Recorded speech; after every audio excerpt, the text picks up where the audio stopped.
So guys, panibagong araw, panibagong manok na naman tayo. At ayan, farm day na naman tayo mga boss. Dito yan sa Norsagaray, Bulacan. Ito nga pala yung satellite farm nila boss. And ayun. So guys, panibagong araw, panibagong manok na naman tayo. At ayan mga boss, uulan ng SBR sa Malabon.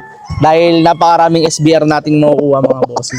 Ito nga pala yung sample ng mga makukuha nating SBR. So, abangan nyo to mga boss, yung vlog natin na to. Napakaraming early bird na SBR makukuha natin. Yan. At nandito nga pala tayo sa Norsagaray, Bulacan mga boss.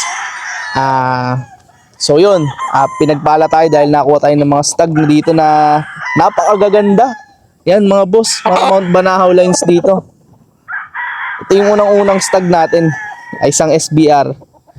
And yun, halos lahat naman ng nakuha natin puro SBR talaga. Dahil yun ang hilig natin. Yun mga boss, sa mga naghahanap ng pambrood stag natin dyan ng SBR, napakarami natin dito ng SBR. So ayan, papakita ko sa inyo iba. So ito mga boss, isa ulit SBR yan. Mga brother lang naman to.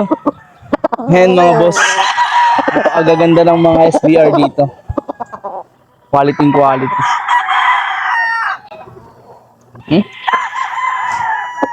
Sa mga naghahanap ng pang materialis dyan, pwede sa inyo itong mga to.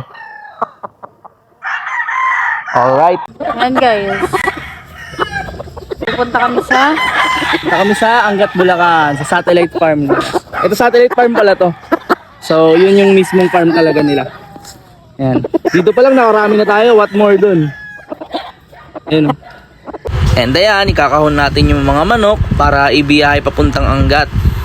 At ayan, papasok na nga pala tayo ng Angat mga boss. Ayan, nadaanan natin napakagandang tanawin. Lagi nating nadadaanan niya pag bibiyahe tayo papuntang Angat. So ayan, abangan nyo yung mga makukuha nating manok dun sa Angat.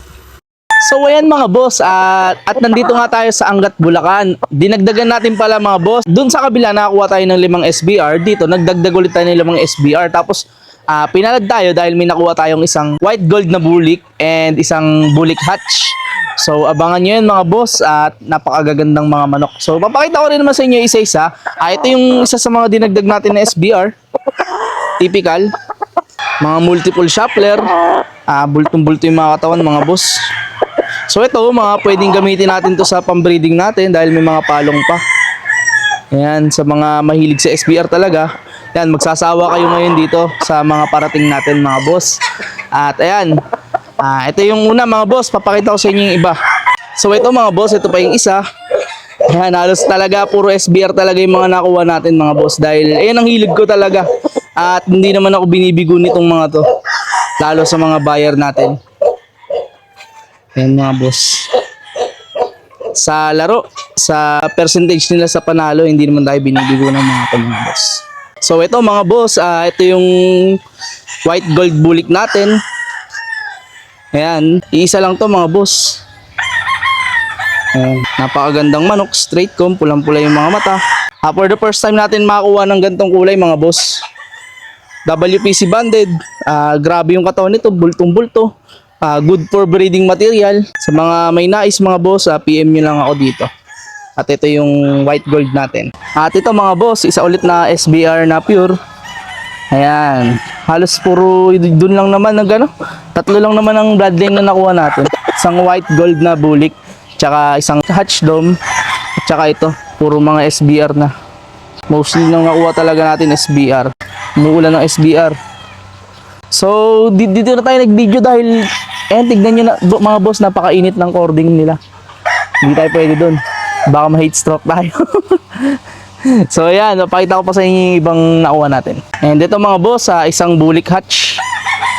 Ayan. Ito nga pala yung mga nakuha natin dito na manok. So ito lang muna yung mga ipapakita ko mga boss dahil pare-pares lang naman. Puro SBR din yung iba.